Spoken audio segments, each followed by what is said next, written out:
tem muita restrição de atualização. Você falou do aplicativo, né? De que você não pode avançar muito lá na ponta no desenvolvimento, porque normalmente o aparelho do cara, em média, você consegue buscar isso nas lojas, né? Sim. Acontece muito isso. Acontece um pouco. A gente tem, inclusive, o nosso app ele identifica, já nasceu assim, né? Identifica a latitude e longitude do cara e pega a marca, modelo, tudo certinho, né? Então, Versão de sistema operacional. Versão de sistema operacional, Android, consegue ter um inventário dos Mac. clientes. Então, na média, os caras não estão lá na hype, atualizando o tempo todo. Não. Na verdade, é bem curioso. Às vezes tem diferença até de cultura, tá? Então, acontece, por exemplo, isso a gente viu na prática, né, Gustavo? O cara que mexe com aves é um cara que normalmente ele está mais no universo Android, no celular mais mediano e tudo mais. O produtor de leite costuma ter, às vezes, uma porcentagem maior que usa iPhone, por exemplo. Cara, que Entendeu? curioso. Tem uma variação por região, tem uma variação por produtor. Então, você tem perfis diferentes. É interessante que a parte do back, a gente loga tudo, né? Tudo o que acontece com o produtor, a gente foi aprendendo ao longo do tempo, inclusive onde ele tem mais dificuldade. Então, a gente cronometra os tempos, cada uma das etapas entende onde ele tem mais dificuldade e aí tem um processo de melhoria constante para ajustar isso. Que legal. E essa característica é interessante. A gente começou a perceber a região, qual que é a produção, qual que é a produção, né? A cultura que está, e você tem diferenças.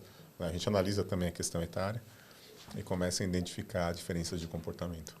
Cara, Tem um ponto interessante que é o que o Marcelo perguntou, o Gustavo está falando, que ele é um cara que não vai atualizar sempre o aplicativo dele. Primeiro porque assim, ele está tomando crédito. Ele vai entrar de novo no aplicativo para acompanhar as parcelas, contrato? Vai, mas ele vai entrar de vez em quando. Ele não vai entrar o tempo todo, igual ele vai no banco digital fazer Pix o tempo todo. Sim. Então, acontece de um cara que tomou crédito há 1 ano e meio, 2 anos atrás, quando ele vai fazer a recorrência, esse cara a gente descobre que ele está numa versão muito jurássica assim, do nosso aplicativo. A gente tenta, o máximo que a gente consegue, fazer retrocompatibilidade. O máximo. Mas chega uma hora que começa a ficar muito custoso para a gente, tecnicamente. Porque, assim, quantas versões de API você vai conseguir manter compatível com o celular que o cara... com a versão que ele tem do aplicativo, né? A gente não tem tanto problema com depreciação de Android, por exemplo. A gente tem problema com ele não atualizar. Mas, assim, dentro da média do mercado, assim, a gente consegue detectar que tem bastante produtores que têm uma média que funciona bem o nosso aplicativo. Até porque não é um aplicativo que tem uma complexidade de recursos específicos do sistema operacional que você tenha que usar sempre versões muito avançadas de Android, etc. Né? Então, você consegue atender uma grande faixa de sistemas operacionais, né? Com exceção do Apple, né? Que o iOS é um problema, assim. Isso é uma coisa que a gente, do ponto de vista de governança, a gente pode falar um pouquinho melhor depois. O nosso time de front tem um pouco de dificuldade de conseguir manter isso funcionando, ok? Porque isso é a realidade de todo mundo, né? Pra gente que é pequeno, acaba sendo um pouco mais difícil, porque, assim, a Apple, muito diferente do Android, a gente percebe que, assim, tudo para o usuário, tudo para mim e o resto dos atores da cadeia que se virem. Você que é desenvolvedor, que dê o seu jeito. Que se vire. Então, a gente já teve muitas vezes da gente fazer release de versão em Android que é aprovada em meia hora e demorar 5 dias para a Apple Store aprovar. Às vezes por conta de um detalhezinho.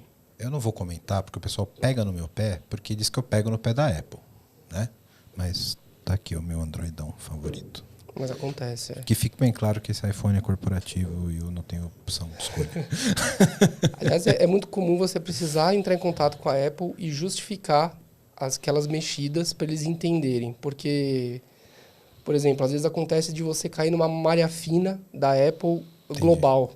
Putz. Por exemplo, você está aqui com uma fintech, aí você fala assim, vou dar dinheiro para o cara. Aí eles falam assim, mas você não está colocando no termos de serviço tal coisa. Então, isso pode se caracterizar que você está, entre aspas, muitas aspas, enganando o cara, entendeu? Entendi. Mas aí você tem que explicar para ele que ele é um produtor, que ele entrega produção, que a gente entrega mediante análise das informações, o crédito. Então, não é bem isso, né? Não é o crédito assim, baixa o app e... né, vai na Cred XYZ da vida. Mas isso é muito é muita intervenção, porque o cara tá analisando o teu negócio praticamente. Sim. Não teu aplicativo. Né? O cara tá, me explica aí, faz um pitch para mim, para eu publicar teu aplicativo. É quase isso, cara. Que loucura. Foi.